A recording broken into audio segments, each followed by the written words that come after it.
Happy Oaks. Just delight, you know, that the whole thing came together. You know, we planned this for a very, very long time.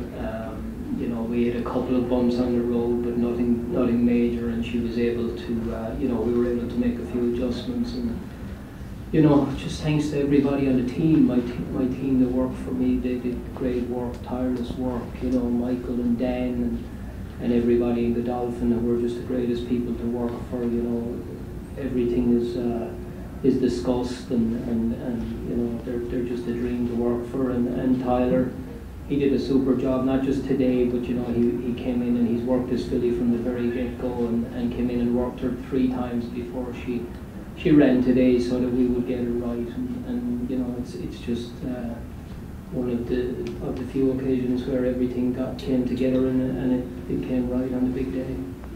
You both were very complimentary of Tyler's ride. Did it unfold kind of as you guys had talked about it? Yeah, it's funny. I met Wayne Lucas in the shoot this morning, and he said to me, "You're drawing wide, aren't you?" And I said, "Yeah." He said, "I won 4 derbies, 3 of them."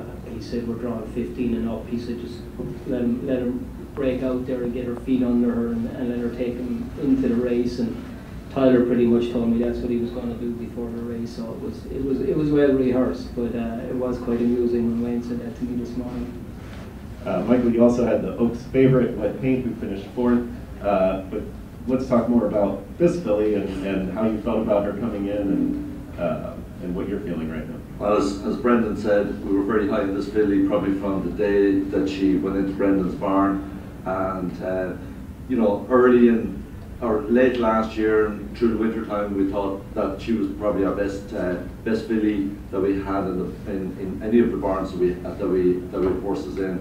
And then Wet Paint obviously went down to Old Cloud and ran through the series down there, and by being undefeated on the dirt and coming in here, she was very deserving favourite, and we were just so excited that we had 2 bullets in the gun to target the race, and fillies with complementary styles of running, one that just liked to be off the pace, one that was going to come off the pace. I just felt like we had everything covered if they were going to be good enough.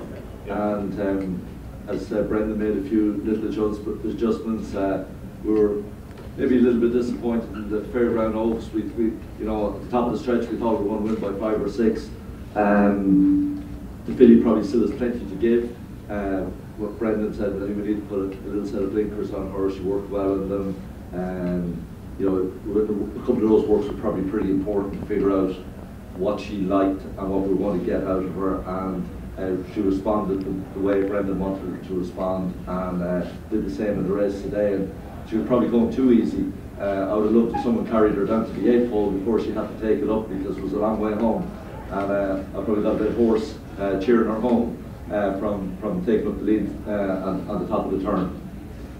Brendan, it's hard to make an equipment change before a race of this magnitude, but you did work her in the blinkers a few times. What did you see in the works that made you decide that this was something you needed to do? Well, I think we just wanted to get her to focus a little better, and it was more for the end of the race. You know, we just felt the last day when she ran second at the Fairground, she got there so easy at the head of the straight and looked like she could win by 3-4 lengths, and then, you know, I think if somebody had taken her further, the same as today, I think if somebody had taken her further today, it might have looked like it was as hard work as it looked like in the end, but you know, she just has that high cruising speed, and it's like it just comes so easy to her.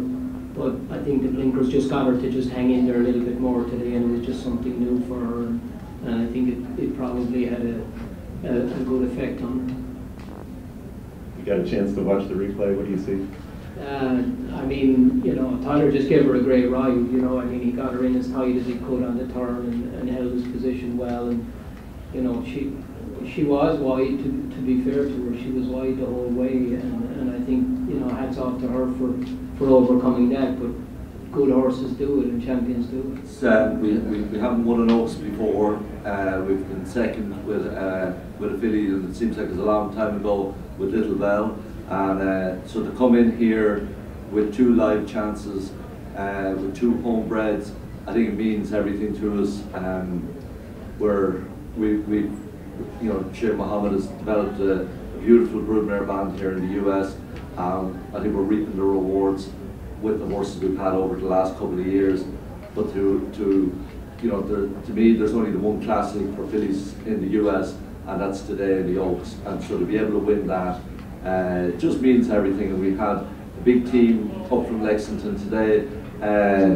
We felt like we had as good an opportunity as we'd ever had to win it, and we just wanted to give all the people that work so hard on the farms every day, between foaling and raising the yearlings and rehabbing them as well, to give them an opportunity to go up and experience something as great as having runners in the Oaks. And then, you know, the icing on the cake is to actually win the race as well. But both fillies ran super races.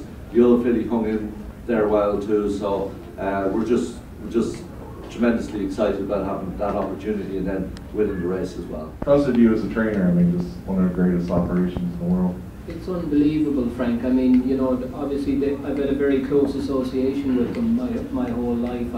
I did 9 winters in Dubai. I worked for them in Al-Quaz as a rider, you know, and you know when you're there and you're doing that, it was like working for an all-star team and getting on all-stars, and now to actually have the opportunity to train the all-stars is just like, you know, that's the stuff you dream of when you're a kid. You know, you want to be, if you want to be a footballer or a coach or whatever, is to be around the very best, and it's just a great opportunity for me to have to be able to work with horses of this caliber. You know, so you know, I just can't thank them guys enough.